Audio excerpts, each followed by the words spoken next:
Okay, thank you. I don't know how to follow that. So let me show you what it is that I'll be talking about today. This is the latest book, Reasons for Reasons for What Happens to You in Your Life and Your Afterlife. So when I started making up the presentation, I ended up with 111 pages of notes. So what we're going to do is we're going to cut that down to about 10. But there's a lot in the book. The book has 570 citations. Most of them are people living in the afterlife who are communicating through mediums. And so I have a lot of quotations from them. And there's some really very interesting things. Two of the quotations that I'm going to be reading today are about UFOs. So there's quite a bit that's being said on the other side about the UFOs, and they are telling us what the phenomena are. And so we do have the information. So what I'm going to do is I'm going to show you a little bit about what's in the book, and then go into my presentation. So I'm going to share screen for just a moment. So this is the contents of the book. It takes us all the way through when our souls decide to enroll us in Earth School, what the current environment is in Earth School, why there's evil and suffering, what the higher self decides to do in Earth School, and then the selection, our planning before we get in, what happens when we attune to Earth School, and then when we go through the transition out of Earth School. And in the transition, I go through what happens immediately before, during, and immediately after, and then what life is like in the next life. So we're not going to go through all of that today. What I want to do is I want to just give you some of the high points of it. I do want to have questions afterwards. So I'm looking forward to having you ask any questions that you have. So I'll make sure that I leave time for that. So let me start with so I'm not going to go through all of the book, but what I will do is I'm going to go through starting with when our higher self decides to come into Earth School, when we decide to enroll as residents of Earth School for a period of time. The first question is, could we have chosen some other realm? Could we have chosen to be in another realm? And so I'm going to read two quotations that will be of interest to you. The first is from Arthur Ford, speaking through Ruth Montgomery, the medium Ruth Montgomery. This is what he said.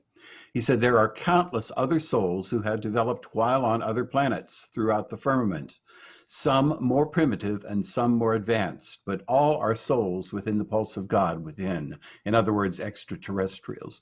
There's another quotation that I want to give to you. It's from psychic medium Lenora Hewitt, speaking through an individual living in the life after this life. And this is what she received as a message. There are many other types of beings which would be recognizable to you, and many which would not be recognizable, for their form is so completely different from that which you recognize.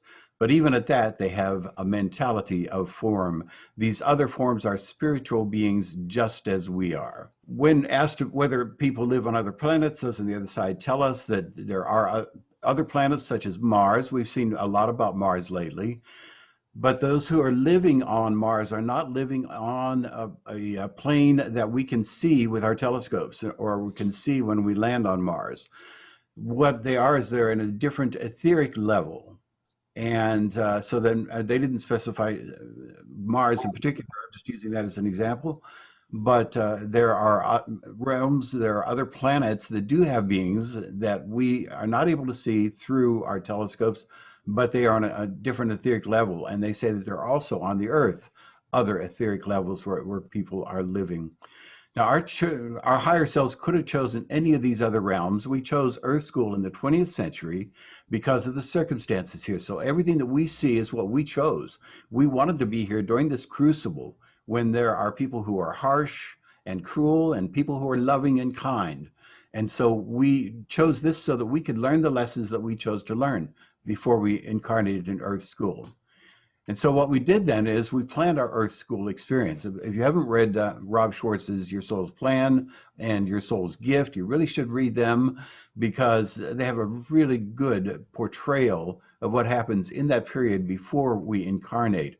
We plan our lives, we decide on the circumstances, we choose our families, friends, colleagues, our mental and physical capabilities and limitations, our gender, neighborhoods and home environment. And we planned in great detail, or some people plan in less detail. They'd like to have a more free reign. And so they plan the general circumstances, and then they go through their life within those general circumstances. Every one of us, they say, has a primary challenge. The primary challenge is that single thing that we really, really want to incarnate on the earth plane to accomplish.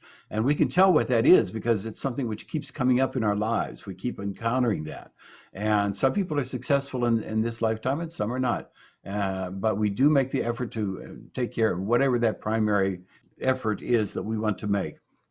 So then during the planning, then we view alternatives, and we are in a planning group, and the planning group includes our souls, not us because we're the Earth School mind. The Earth School mind has not been born yet, but our souls, which are knowledgeable about everything that's going to happen in our lives, our guides, and sometimes higher level beings will come into the planning.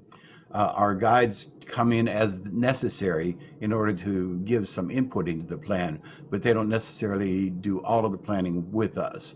So then we plan within this group before we come into this Earth School existence. We learn lessons, and sometimes we learn lessons through opposites. In other words, if somebody who needed to learn the lesson of what it was like to be impoverished because they had been wealthy before, then they will come in and they will live an impoverished life. They learn through the opposites. Everybody in the soul group, everybody who is going to be part of this incarnation plans together. So those are the other souls that are in the planning group. And some of them are going to be cruel, and some of them are going to be violent, a possibility of being violent. They're taking on that personality for one reason or another. We who are taking it on with them then plan the incidents that are going to happen in our lives. Murder and suicide are not planned, they tell us.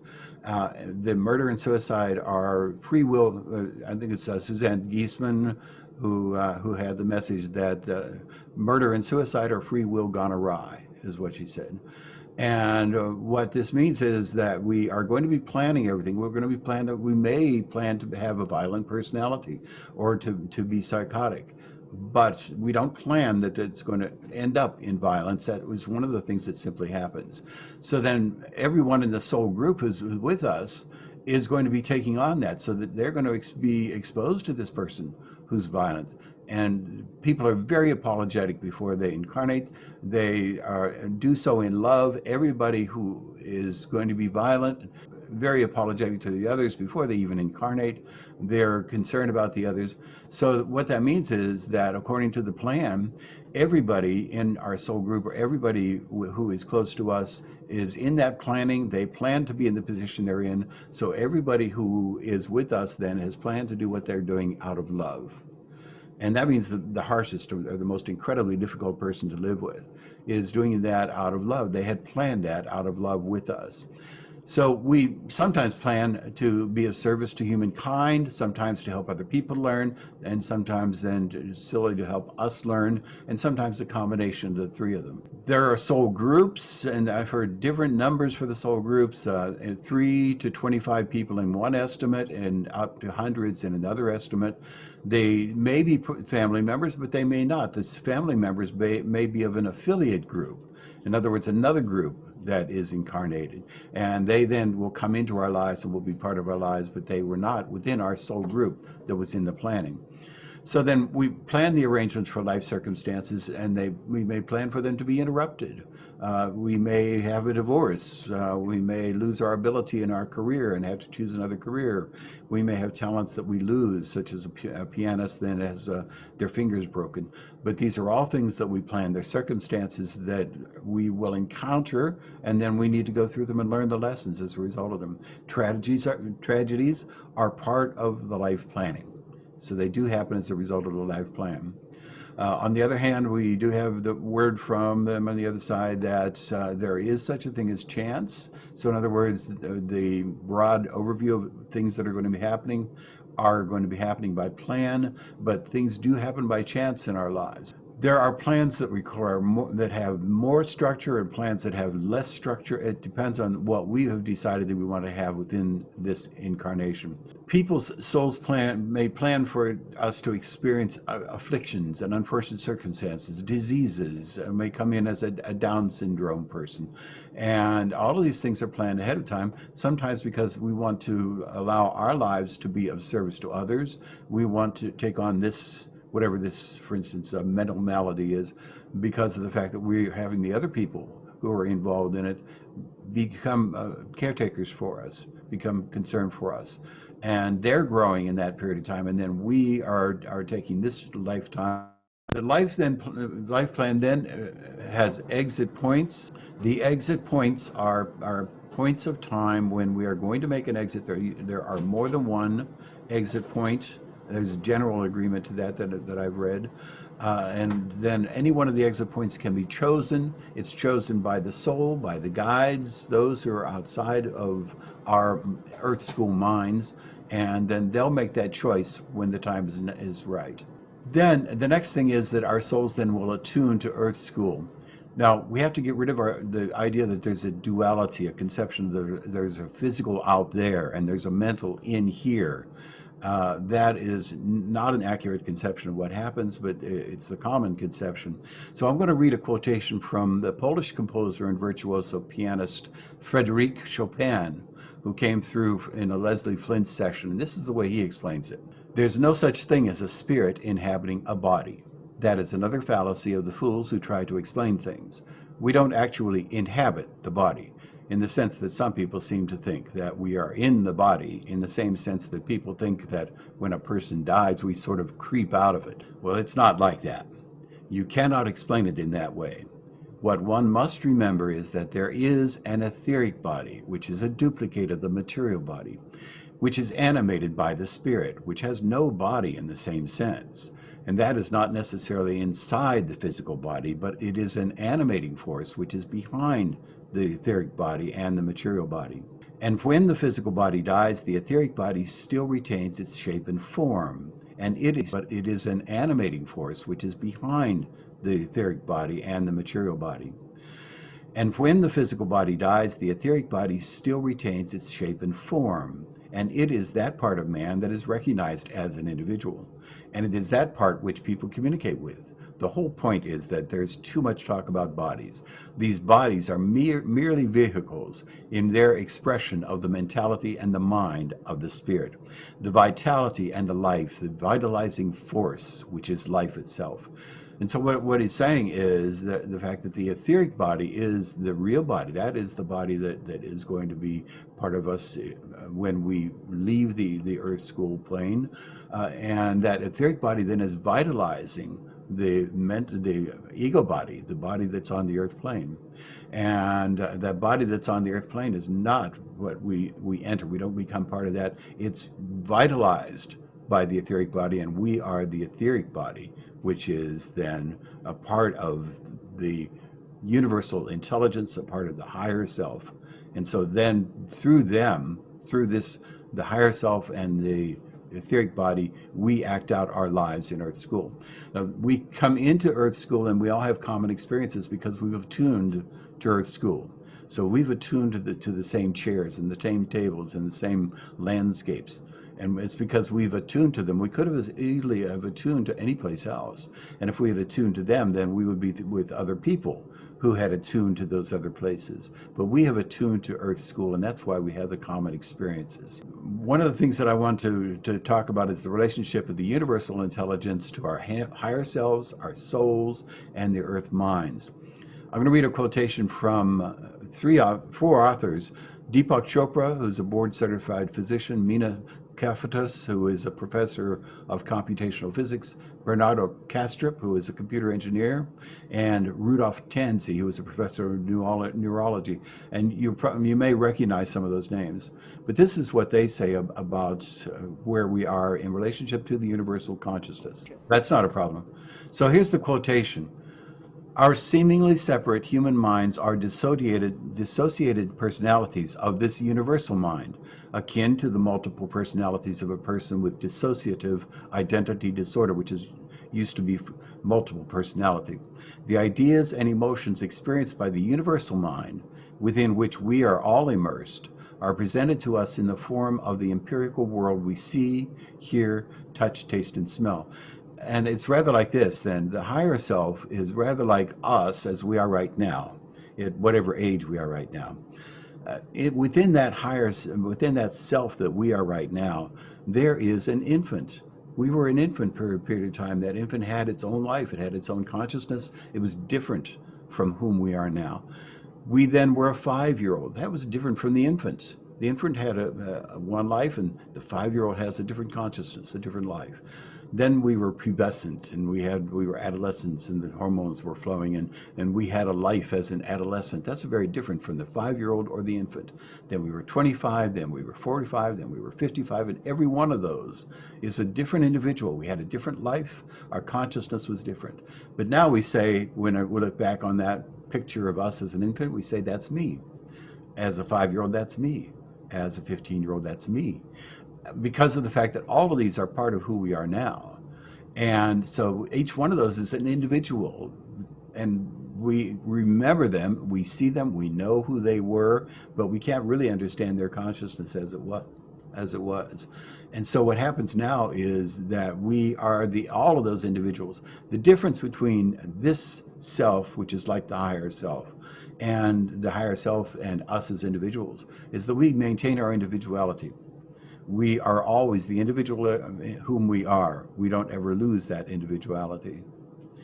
So then we incarnate into Earth School. Now, there is a lot of talk about reincarnation, and those whom I quote from the other side are very strong, and they're in corroboration about the fact that there is a misconception of what reincarnation is. Reincarnation really is, there is only one individual. We are individuals. We will always remain the individuals that we are. We will not come back. I will not be an Eskil woman with 15 children in the next life. And because that wouldn't be who I am, that wouldn't be who you are. You wouldn't be that other person. What happens is that the higher self then incarnates another individual. And that individual is part of the group that we are as the higher self. I'm going to take a quotation from Frederick Myers for the Society of Psychical Research. He was one of the pillars of the movement in England. He spoke in The Life After This Life through Geraldine Commons, the medium. He explains about the individuals who are in the group soul. When I was on earth, I belonged to a group soul, but its branches and the spirit, which might be compared to the roots, were in the invisible. What seems to be a previous life is our life and yet not our life. In other words, a soul belonging to the group of which I am a part lived that previous life, which built up for me the framework of my earthly life, lived it before I passed through the gates of birth. The group soul might contain 20 souls, 100 or 1,000. The number varies. It is different for each man, but what the Buddhists would call karma, I had brought with me from a previous life that is, very frequently, not that of my life, but of the life of a soul that preceded me by many years on earth and left me the pattern which became my life. I too wove a pattern for another group in my soul group during my earthly career. So they use the same words, pattern and framework, so that when we become an individual in Earth School, we may take a pattern, we may take a framework from someone else. There may be something that a person didn't learn that then we can learn within our lifetime. It could be something that we wanted to do within their lifetime that they didn't do. And so we will accomplish that in our lifetime. So it is still us as an individual, though. We are getting that desire, we're getting that framework from that other individual. We are individuals. We will stay as individuals throughout our lives. I'll give you one more quotation because of the fact that that's so important. This is from Rob Schwartz's Your Soul's Plan. It is from Rob is asking a question of a woman named Doris on the other side. He's asking about the Oversoul. So he first asks the question. He says, you've used the word we several times, Rob said. Who is we? And the response is, we are an oversoul. We encompass all personalities. The personalities do not die. They are a part of a great chorus. we leaf through them together with our guides as we plan a life, as a painting in 3 dimensions, a collage. So what happens is that we decide to incarnate, and we will become a unique individual. Our souls are part of that planning, and our souls are linked to the higher self, to those individuals, those other individuals. And so our souls have the plan. They know what's going. It knows what's going on. But then we incarnate and we become a tabula rasa. In other words, when we first incarnate, we are blank slates.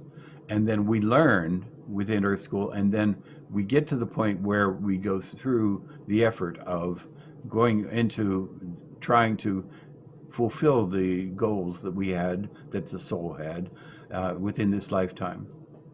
So the next question is, what happens to unborn children who are not carried to term, or stillborn children? We have received repeatedly and consistently from those on the other side, they say that stillborn or unborn children, or children that are aborted, if that child is loved, that child is born in the next plane of life.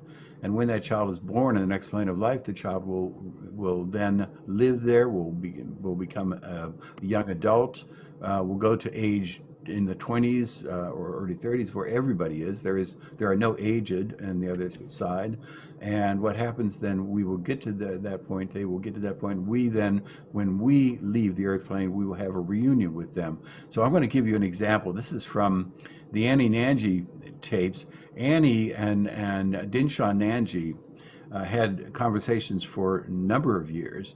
Annie is in spirit. Dr. Dinshaw Nanji would come from Sweden twice a year, and he would sit with Leslie Flint.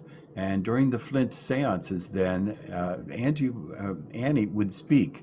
And so what you're going to be hearing is, you're going to be hearing Annie speaking from spirit, and the only people in the in the room are Dinshaw Nanji and Leslie Flint. So what I'm going to do is I'm going to come over here and share just a moment.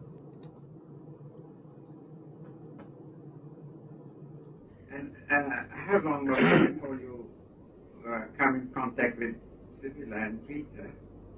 Well, that was almost immediate. But the point is, I know it sounds strange now, but I could not realize at first that there could be any children.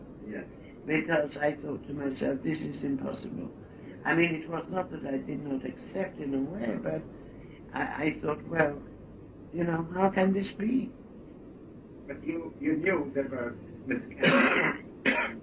Yes, I know, but you must remember that when I was on your side, like most people, everybody, you don't think of children under those circumstances. That's right. And when I arrived here, they were here, and of course I was happy to be with them, or to know of them, but did the children know that you were their mama? Yes, you see, this is very strange. They knew, of course, that we were connected, that I was their mama, but I never had any children, as far as I was concerned. And yes, you see, I could not at first accept the idea. I mean, it's very difficult to put into words what I want to say. And does that happen with all the children who are in the world today? Do they return to their mama? I don't think in every case. Not no. in every case. There must be I think unless there is a great bond. Yeah. I mean, if there is a tremendous love, then that is a different thing. Yeah. But so many, well, are not of love, you know? That's right. Okay, that's it. Thank you.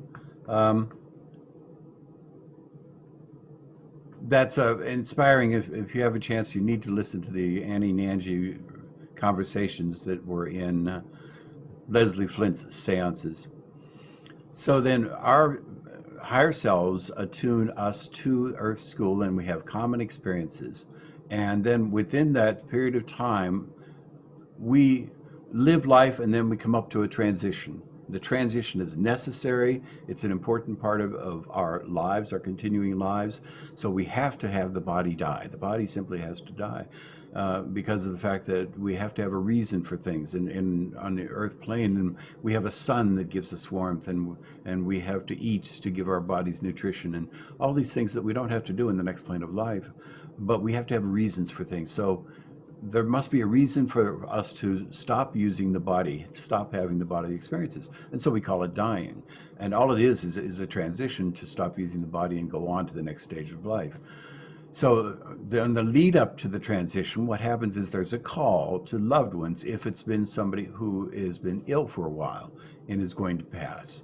So there's a call to the loved ones, and the loved ones then will come in order to make the transition, and they then will help. There are healers from the other side who've revitalized the spirit energy to help during the lead up to the transition itself.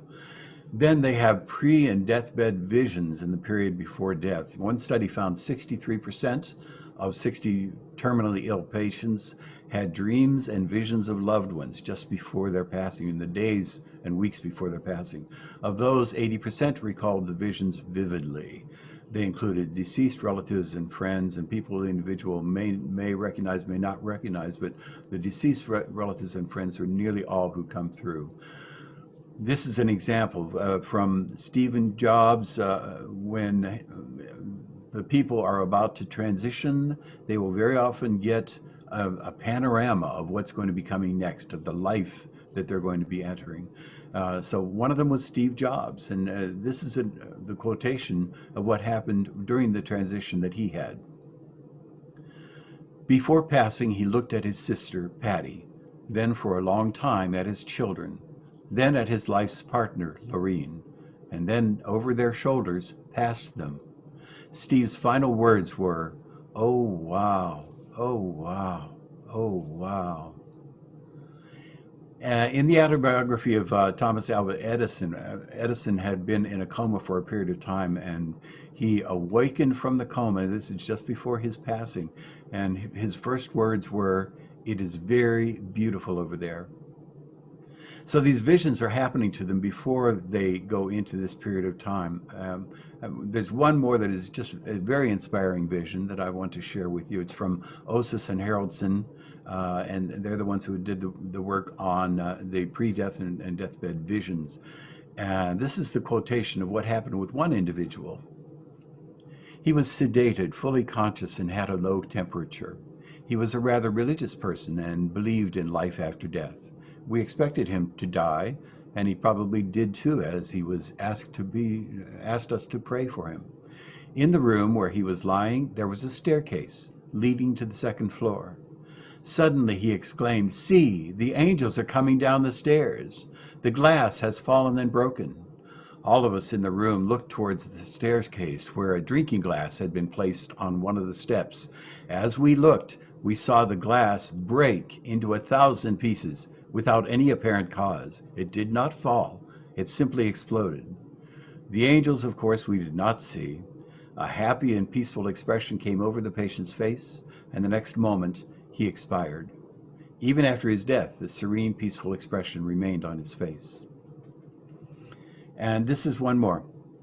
Another woman who had a vision, and she had a vision of what was coming towards her. It was the landscape of the world into which she was going. This is the quotation. She said she saw gates leading into a vast country, vast space. She felt utter peace, no fear, no worries.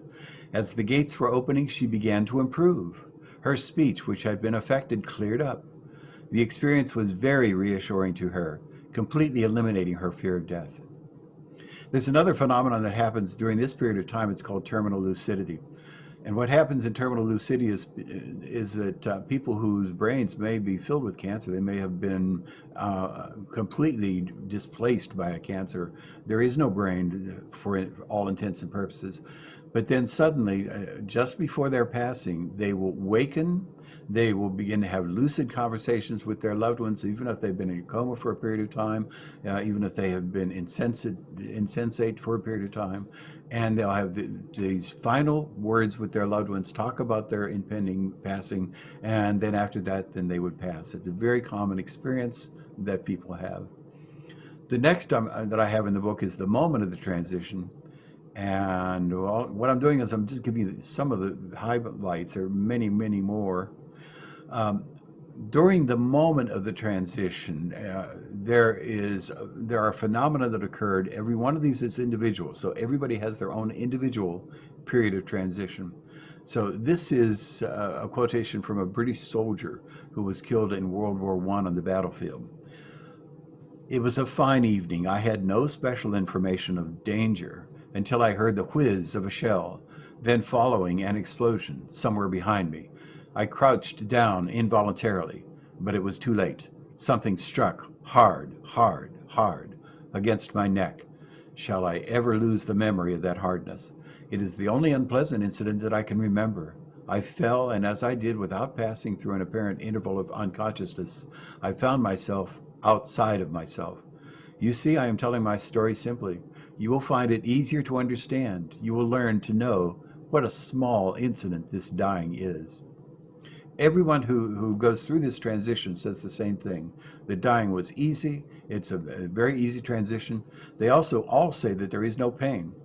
So that when they come out of this experience, then they, on the other side, say, I didn't feel any pain. This was an awful circumstance. This awful thing happened, but I didn't feel any pain from it. I'm going to read one quotation for you. It's from a father on the other side speaking. And the father and his fiance's young sister were in a car, and as they were traveling down the road, they were hit by a semi-truck. And so this is the account from the father from the other side of what happened during the accident. Mike Swain, who died in an auto accident, told his father Jasper Swain, a South African lawyer, that he left his body an instant before the cars actually impacted. Heather, his fiance's young sister, was also killed in the accident. Mike told of being blinded by the glare of the sun reflecting off of the windscreen of an oncoming car. All of a sudden, the radiance changes from silver to gold. I'm being lifted up in the air, out through the top of the car. I grabbed little Heather's hand. She too is being lifted up out of the car. When they were about 30 feet above the car, they witnessed the collision below them and heard a noise like the snapping of steel banjo strings. They had suffered no pain. And I have one quotation from Susan Giesman, a man who was in the process of transition. This is a man who is still alive, but he's in the process of transition. What he said was to her, my physical body may appear to be suffering, but I'm fine. And we hear that over and over again, that people will go in and out of consciousness when they're in the process of, in the last few days or weeks of transitioning. They will spend time on the other side, they will spend time on this side, but during that period of time, they are absent from any of the trauma that the body is feeling. And so then they don't feel a pain. That's the universal statement about what happens when they go through the transition. Now, there are shared death experiences, and I spend some time with shared death experiences. Many times when a person is in the room and they see a mist rising up out of the body, that mist then will take the form of the etheric body that is above the physical body, and then from there, then that etheric body then leaves, and that is very often the case. And people actually share the transition. One of the things that happens that there are many instances of is the person who makes the transition appears thousands of miles to somebody, and they have simply materialized, and we don't understand why they're capable of materializing at the instant of the transition and other people can't.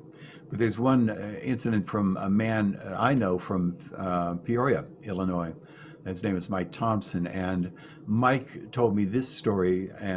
What was going on was he was driving down the road all by himself, and he looked over in the passenger seat, and there sat his wife's Uncle Neely.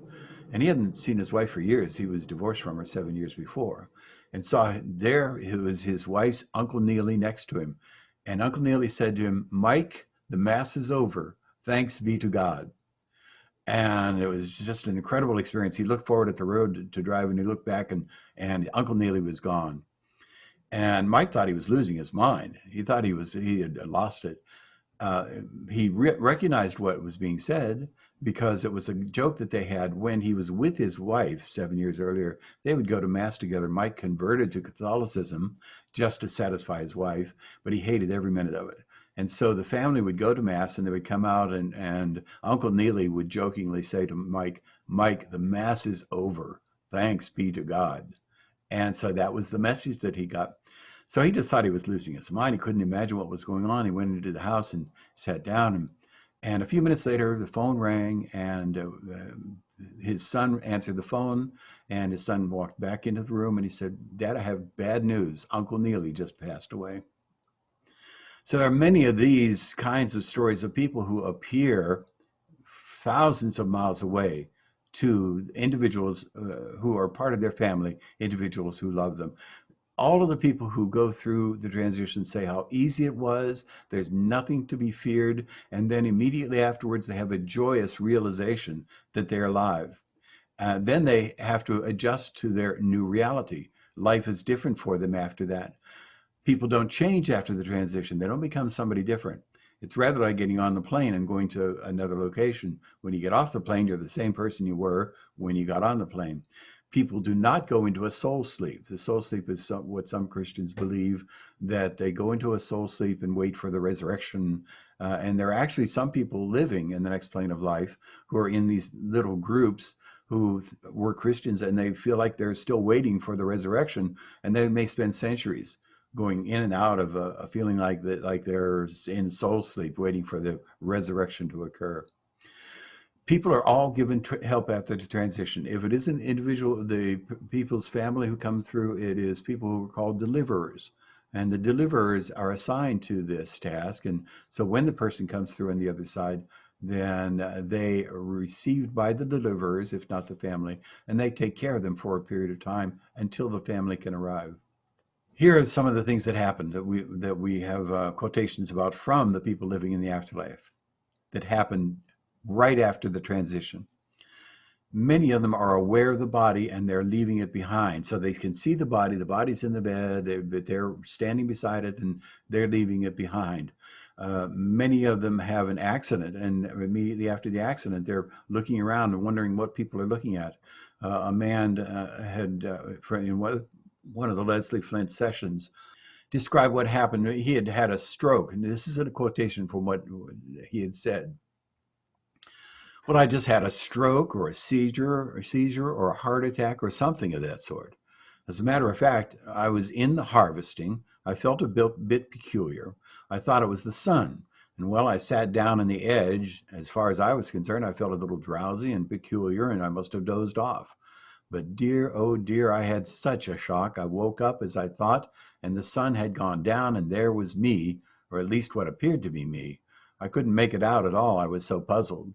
I just didn't know what to do. I tried to shake myself, if you can do such a thing, to wake myself up, sort of thing. I thought, well, this is funny. I must be dreaming. I tried to sort out all of it and get some sense of myself. I tried to talk to myself, try to understand what was going on. I thought this must be some sort of crazy sort of dream or something. I couldn't make head nor tail out of it. Many of them describe their impressions on the other side as being as though they felt like they were in a dream. A number of them will have a period of sleep. It is usually 3 to 4 days after they make the transition. And then after this period of sleep, then they awaken in a variety of circumstances. Some people who are transitioning will come up and they will find themselves in a room that they knew as a child, a house that they had loved. And they wake up and there are their families standing around them. Their pets come up to them during that period of time.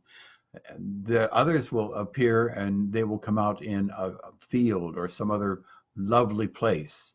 Others will awaken in a reception area, rather like a hospital. They see it as being like a hospital, but it's a place where there are many other people who have just awakened on the other side, and there are people who take care of them there, and then their family comes in to get them. There are people who awaken in a natural setting. I'm going to read a quotation from a fellow named George Wilmot. He had been a rag and bone merchant on the earth realm. And a rag and bone merchant is a man who has a cart drawn by a horse, and then goes around and he just picks up whatever he can, and then he sells it, and that's the way he made his living. So this is his account of what happened when he awoke. He was out in a field. The first thing I remember when I woke up over here was being in, well, I suppose you'd call it a field. I seemed to be sitting, lying under a tree, and I remember sort of waking up, and I could see this horse coming towards me, and it was my old Jenny. Oh, she looked younger, and of course, and she was. Oh, she was so thrilled and so happy you could sense and feel it. I can't say how. I mean, this is something I can't explain, but it's almost as though she were talking to me. It was extraordinary. I couldn't hear any voice, and you don't expect to hear a horse speak, but it was somehow mentally, I suppose. Now I realize. It must have been as though she was speaking to me and welcoming me, and she came and stood beside me and was licking my face. Goodness me, I'll never forget this as long as I live. I was so thrilled and so excited. The others then will awaken, and they will be with the people whom they love. We are not required to meet people whom we do not want to meet. So in other words, we can choose the people. If we have animosity or there's any conflict with somebody, they simply won't be there. And then at that point, then, many people are concerned about their loved ones who are still on Earth. So they just think about their loved ones, and immediately upon thinking about them, they are on the Earth. They are on the Earth plane with them. And then they will see them.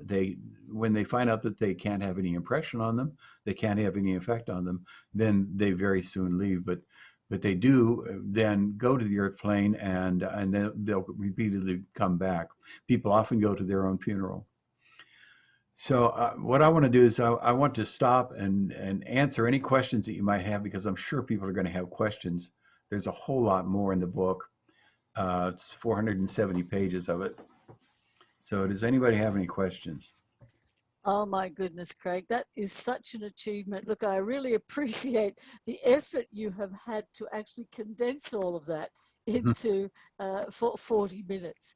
I mean, it is an overwhelming achievement, and I'm sure it's going to be very, very well received. Karen, I'm going to hand over to you to deal with all the questions. I do have a quick question for you, Craig. Many young people, and I'll include males as well, because often males are included in the situation. They will decide to abort a baby because they don't have the finances, or they don't have the education, or they're in the middle of something. How are those babies? It's not because they're not really loved, they're not really thought of. It's just something that they've got to do. How does that happen if there's no love link? So that baby would what? Yeah, you had to understand that we never enter the body.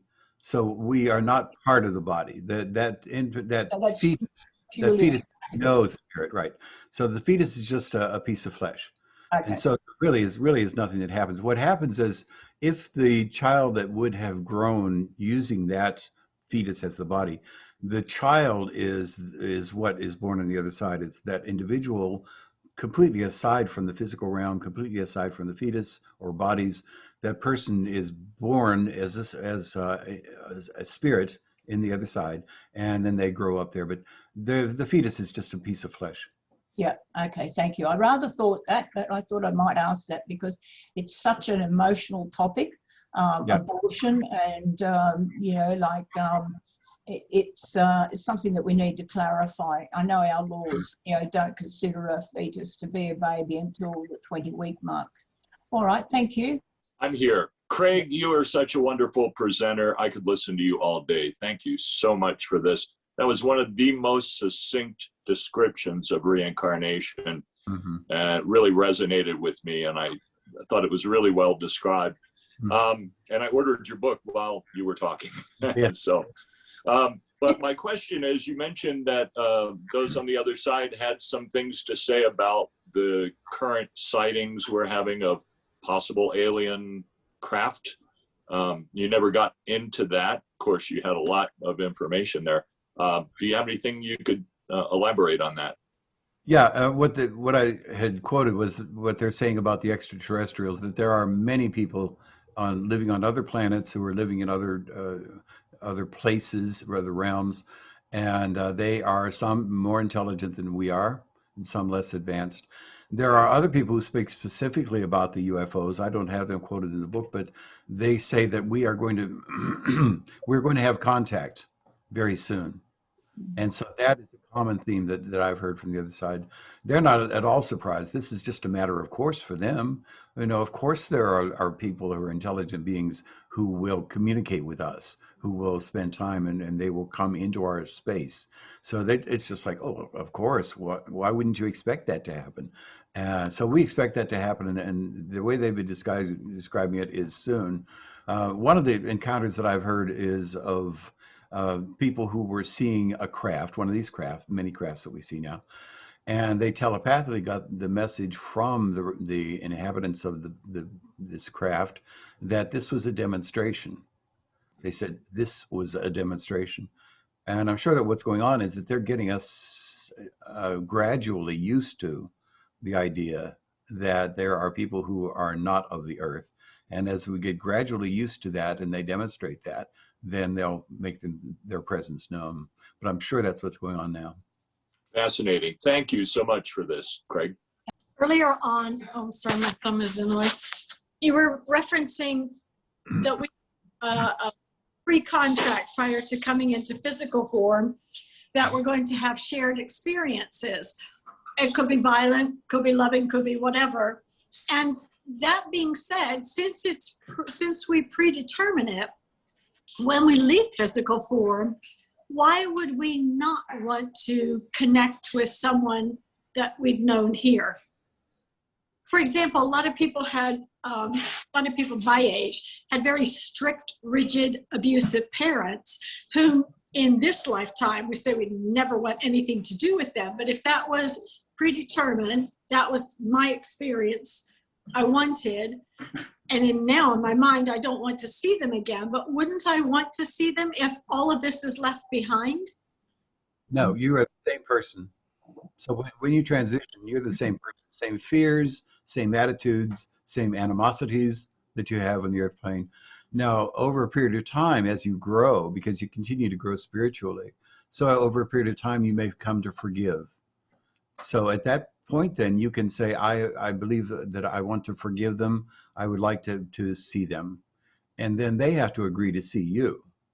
So then if they agree to see you, then you can be in each other's presence, and then you can have that reconciliation. But when you first transition, you are the same person you were before. Or not immediately love? No, nope.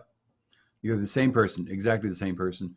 People who, for instance, had Down syndrome this life, then when they transition, they are like little children. And so they are treated, they grow up as though they were little children. They grow from their age of 3, even though they were adults when they were adults with Down syndrome. They will come into that life as a little child, and they will grow up then on the next plane of life. We are exactly the same person that we were before the transition. Gotcha. Thank you. Appreciate that. Yes, thank you so much for this, Craig. I read this morning, Sandra Champlain put out a blurb about your book and just glowing, recommending it. And so I bought it this morning. Gary got it now. I got it this morning. That's 4. And it was really easy to find on Amazon. So it should be here quickly. That whole primary challenge thing is challenging me. Would you be willing to share yours? Yeah, I went through a period of time up until I was about 50 years old, and I had no belief in anything. You know, I just had absolutely no belief in anything. And so I was very much worse than an agnostic, more like an atheist. I had no interest in spirituality. But then I went through that period of time when I had the transition from that into the person who had the strong beliefs that I have now. I believe that was my primary challenge. Thank you. Yes, thank you very much, Craig, for this. When mediums bring through a spirit, quite often they seem to have no idea that they had planned something. And even, you know, it seems that we're in 2 different worlds with this planning, because if you go through transition and you haven't changed, you're just the same. It seems that you're a different personality than the one that actually planned it, because that seems to be quite sane and wise. And yet, when you pass through again, you don't sort of accept that. You say it's because I think that you might actually build up some bad karma that way. If you're a person who's agreed to be a nasty person, surely you'd be building up a lot of bad karma all the way, and that means you probably have to come back and learn again. So it seems a bit odd to me. Not that I'm disputing you, I just would like a bit of clarification. The person that you are, the mind that's in Earth School, is not the person who did the planning. So you didn't exist. In other words, you had to come in as a tabula rasa. You had to come in as a blank slate, and then you grew up in Earth School. So you were not part of the planning. Your soul was part of the planning, but that soul is part of the higher self. So the soul and the higher self did the planning of what would happen, knowing full well what was going to be the circumstance. And then the soul helps you through this period in Earth. But you, as an individual, did not plan. And as far as karma is concerned, karma is misunderstood. Karma is not something like you have a bank account someplace, and sometimes you're overdrawn, and sometimes you've got a surplus in it, and that isn't what karma is. What karma is, the way that they describe it, is simply that we have our personalities. We may not understand what's going on with us during a period on a life, and so there will be another person, another in our framework, another who wants to come back and wants to experience something that we didn't experience, or that we experienced in a different way. We may have been wealthy, and so we didn't know what it was like to be poverty-stricken, and so we don't incarnate. But what happens is that another person will take on the pattern, will take on the framework, and they will become impoverished, and they will experience what it's like. So that's what karma is. That's what, instead of being that there is a bank account someplace that keeps track of what we do and don't do. I see it as cause and effect, actually. Thank you. Do we go backwards? If we're cruel and mean, isn't that a backward step in our growth? Yeah, it is. We don't go backwards, do we? It is in this sense. Yeah, we do. Okay. We're still learning, but we as the soul and as the higher self, we are still learning. So if we go backwards and we go into a life in which we are cruel and insensitive, then we're learning from that. And that then becomes part of our growth. We as individuals, we have to understand the Earth School mind doesn't exist until we start to grow up in Earth School. Okay. So this mind that we have now, this is just temporary. The body's temporary. The Earth School mind that we have is part of what happens, what occurs within the Earth realm. And they call us on the other side, they've called it the nursery. That Earth School is the nursery, and that we develop our personality here, and then after we go on to the next plane of life, we continue our spiritual development. But each one of us as individuals stay as an individual. Yes, hi, thank you. I don't know if this has been covered, but I'm trying to wrap my head around this concept of assuming a soul, higher self, has had dozens of lifetimes on Earth. Let's start with that, right?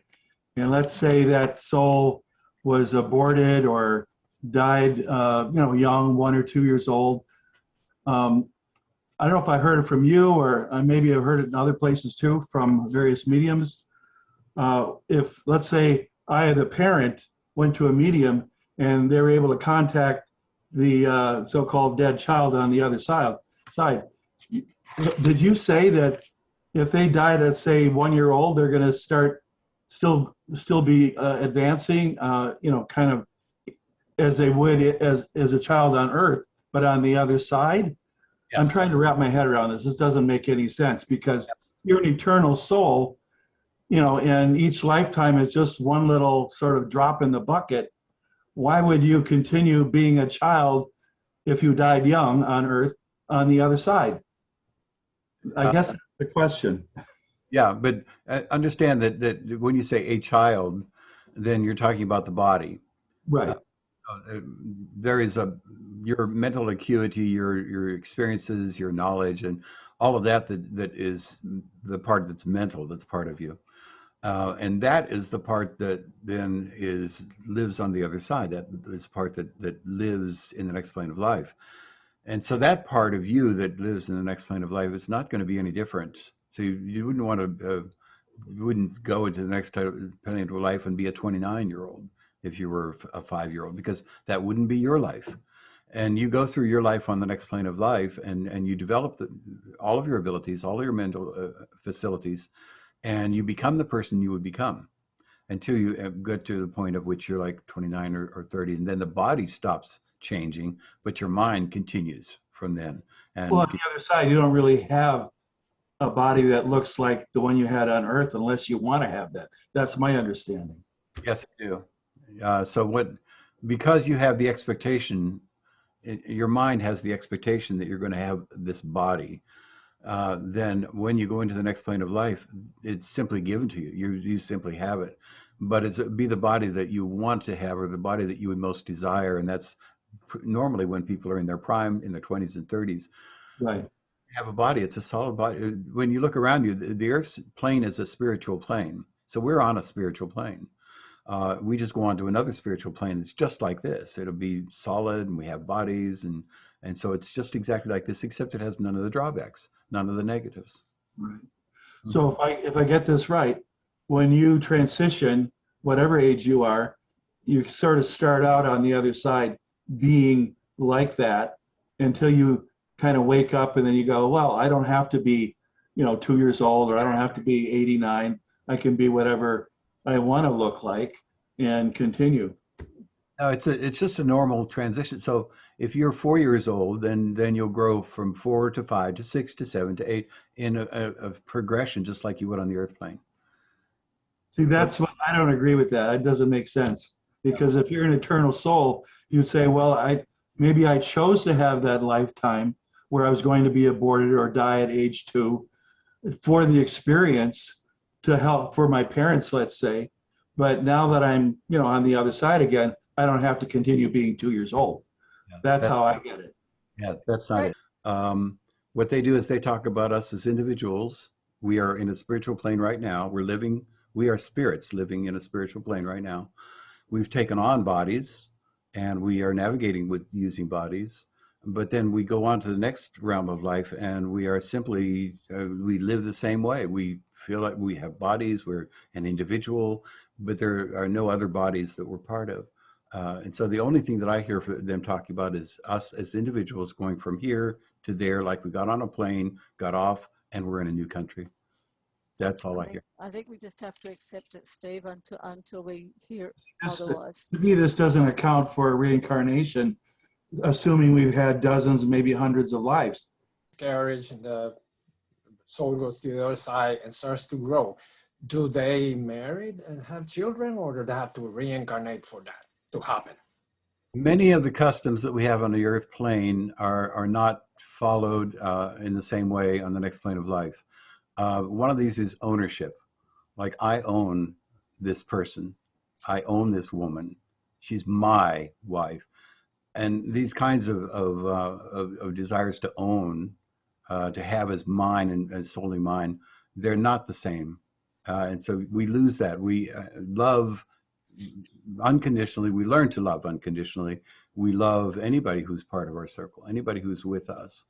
And so whether it's if we had 2 wives or 3 wives, we do not treat them with ownership and saying, this is my wife or this is my husband. Not really. I was asking if that child that grows up in the afterlife will get to the point of getting married, having children, or do they have to reincarnate to do that? No, they don't reincarnate as individuals. They will stay in the next life. Uh-huh. They don't have to own somebody. So in other words, they don't have to feel like I need a woman to own who's going to be my wife.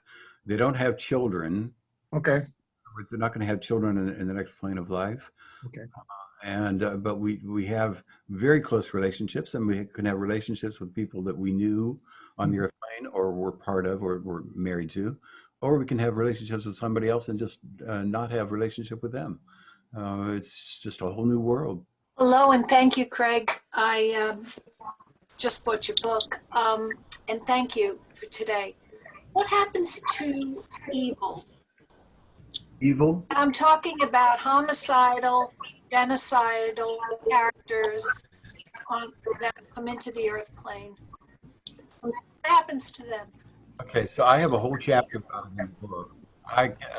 It is complicated enough that I'm not going to really be able to answer it with a dialogue because you're going to have more questions when I tell you. First thing I want to tell you is about evil. Somebody's got their microphone on. Volcanoes are not evil. Hurricanes are not evil, and yet they kill people. So we say if something is evil, it's evil because of the fact that it's an individual who has the intent to do evil. So a person has the intent to do evil, and then the act is evil. But what it must happen is we have to grow out of it as a society, as a species, and get to the point where we don't have people who are doing things evil to other people. And then that will make a difference. Evil. There is no evil in the world. There is only the evil things that people do to other people, and that we have to change. But we have to change as individuals. We have to grow out of that. So what happens to those people who do go on to the other side, who've done evil things? They simply have to grow out of it. They have to grow beyond that, and they will. Hi, thank you. I'm curious about the predetermined exit points I understand that we have. I'm just wondering how many we have, and also you talked about there is such a thing as chance, and how does that play into if we transition as a result of chance? Can we transition when it was not predetermined? So hoping you can elaborate on that. Just yeah, the number that I've heard is 3 or 4 exit points, but I'm sure that that could be any number.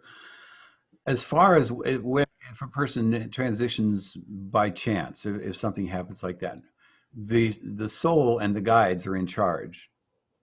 So what happens, for instance, if somebody wants to commit suicide, wants to take their own life, and it is not their exit point, and the person, and they do not want them to exit at that point, then they will try to do some things to mitigate that. For instance, so get the emergency people there more quickly. But they do attempt to mitigate whatever it is that's going to be happening, so that they don't use that as an exit point. But they don't. That is the not the common circumstance. The common circumstance is if somebody commits suicide, that they just die. But if it was not their exit point, and there is a choice can be made, something can be manipulated, then they'll make that choice. And that's coming out of Rob Schwartz's book. That's out of Your Soul's Plan. so there's no way that you can transition that was not predetermined? No, you can through murder or through suicide, and those are not planned. Oh, okay. So what happens then if you were murdered and it wasn't predetermined?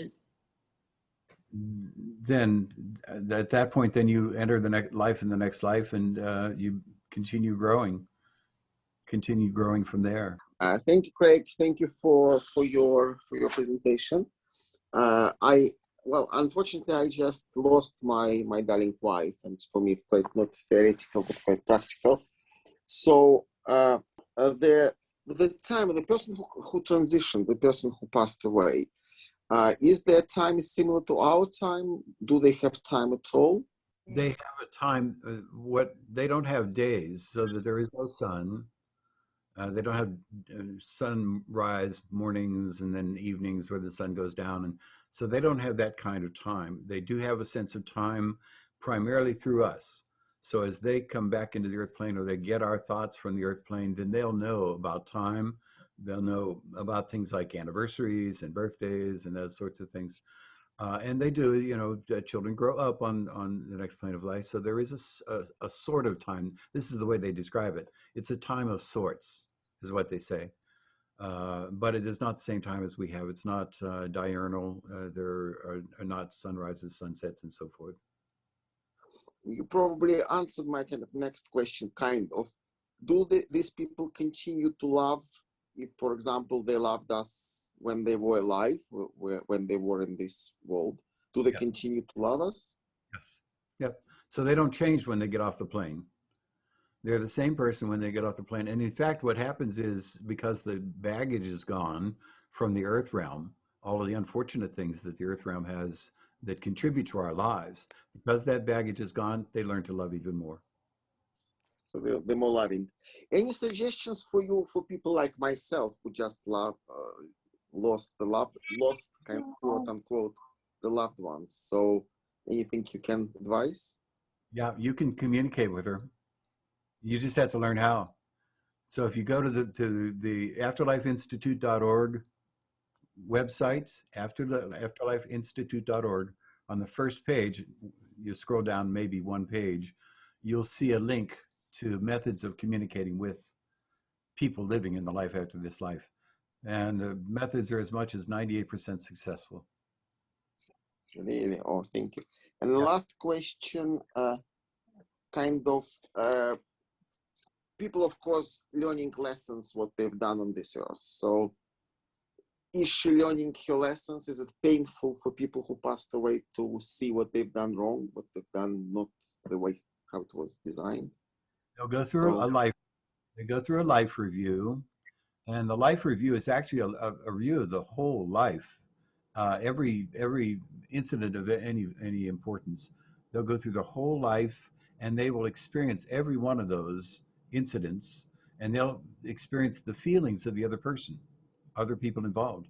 So they'll feel as though it were them being that other person. They'll feel the feelings, they'll see the thoughts, they'll get everything that was involved in every event, and then they will use that to evaluate themselves, and then from that they'll grow. But they will get all of that.